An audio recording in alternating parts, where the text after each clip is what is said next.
Now recognize myself and would like to start with a brief video.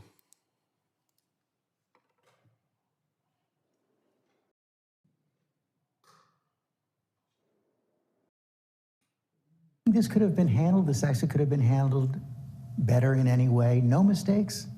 No, I don't think it could have been handled in a way that we're going to go back in hindsight and look, but the idea that somehow there's a way to have gotten out without chaos ensuing, I don't know how that happens. So for you, that was always priced into the decision?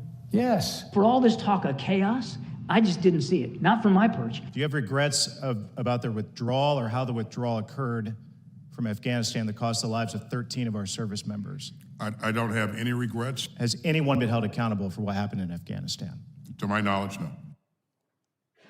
This hearing is not about the decision to withdraw. This hearing is about the effects that a chaotic withdrawal has on our security because it has not been investigated or looked into. I have a couple of yes or no questions. We'll try to go quickly. Do you believe that the withdrawal from Afghanistan was chaotic? We'll start with Ambassador Sales. Yes, it was. Ms. Ledeen. Yes, it was. Colonel Douglas. Yes, it was. Dr. Schroden. I wasn't on the ground, but certainly the videos and the accounts of what happened are in line with that. Okay. Ambassador Sales, do you believe the processes in place for screening and vetting by the Biden administration, in particular DHS, were sufficient to protect our homeland? No, Congressman, I don't. Okay. And Ms. Ledeen, do you, to the best of your knowledge, believe that anyone from the Biden administration has been held accountable or that there has been a review that the American public deserves to see about the withdrawal? Mr. Chairman, there clearly has not.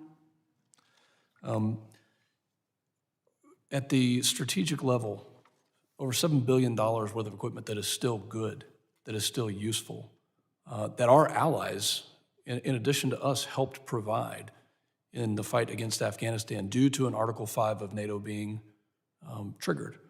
Ambassador Sales, what is al-Qaeda, what are other violent extremist groups able and most likely to do with that equipment in Afghanistan?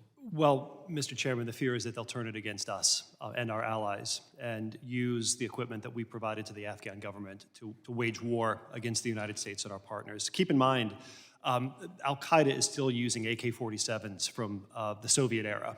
We're going to be dealing with this problem for a long time to come. Ms. Ledeen, you said that what happens in Afghanistan doesn't stay in Afghanistan. How does that negatively affect our own homeland security? To add on to what Ambassador Sales rightly said, the Taliban reportedly are also engaged in weapon sales, selling our weapons that we left behind. So that's likely one aspect that will come back to bite us. But in addition, I think our open southern border, the fact that we don't have any idea who's coming through in many areas, we can only speculate as to who is coming through, and in the future, from a counterterrorism perspective, who we might need to be concerned about that we're not aware of. Colonel Douglas, you served for 31 plus years. In that time, when you looked at the commander-in-chief, did you ever blame the previous commander-in-chief for the policies that were being executed during your service at that time? Sir, I've had the opportunity of serving under 4 presidents since 9/11. And I can say that while there are enough successes and failures through Afghanistan that every administration can take credit or be held accountable for, at the same time, the Taliban were not being held accountable to the conditions of the agreement, and so that's this administration. Let me be specific. When the commander-in-chief makes a decision, is that their decision, or is that the previous administration's decision?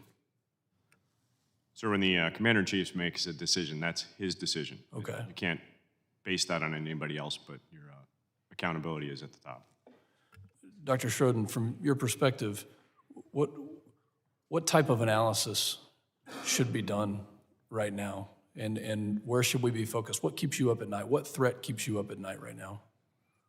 Well, to be honest, the most significant, statistically significant terrorist threat to U.S. citizens right now comes from religious and ethnically motivated violent extremists here in the United States. So that's what keeps me up at night, is that particular threat. The threat from jihadists abroad has increased, but it has increased since 2018 as a result of the broader decision to effectively try to end the war on terror and draw down U.S. counterterrorism assets across the globe in order to focus more wholesomely on strategic competition with the likes of China and Russia.